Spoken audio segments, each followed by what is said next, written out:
L'alcalde de Viladecans, Carles Ruiz, la regidora de Comerç, Carme Jimeno i altres membres del govern local han estat avui al mercat municipal per conèixer de primera mà les obres de la reforma. Amb les actuacions realitzades, l'equipament ha guanyat en lluminositat i en la distribució de les parades i d'altres espais. És una reforma parcial que el que fa és redistribuir els espais d'aquest edifici, racionalitzar-los per fer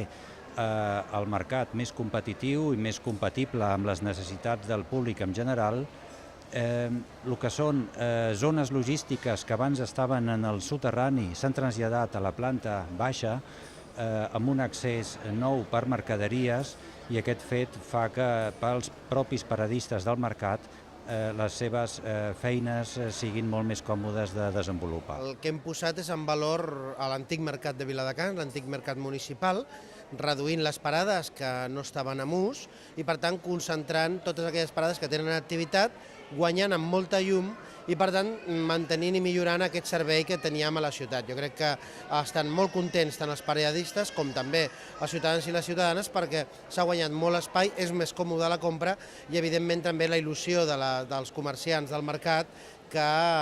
comencen com si fos una estrena d'un mercat nou. L'objectiu final era que tinguessin un espai net, ordenat, i que sobretot venguessin, perquè la funció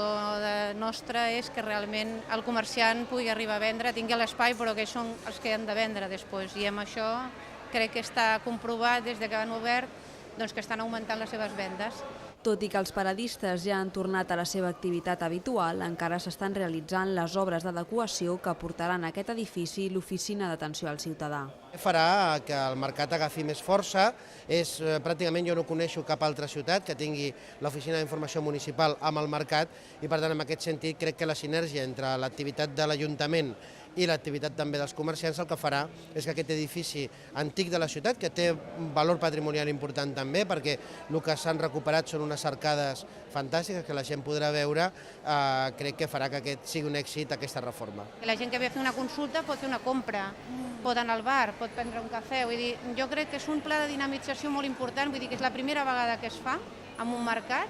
que abans sempre s'ha coincidit amb tema de supermercat, aquí no podia ser pels metres, i nosaltres necessitàvem un espai per poder fer l'oficina de l'atenció al ciutadà, i és idoni, o sigui, el lloc és estratègic, crec que ells l'han d'aprofitar. Actualment, els serveis que oferirà l'oficina d'atenció al ciutadà es presten des de diferents departaments municipals. Amb la seva posada en marxa, s'unificarà aquest servei en un únic espai.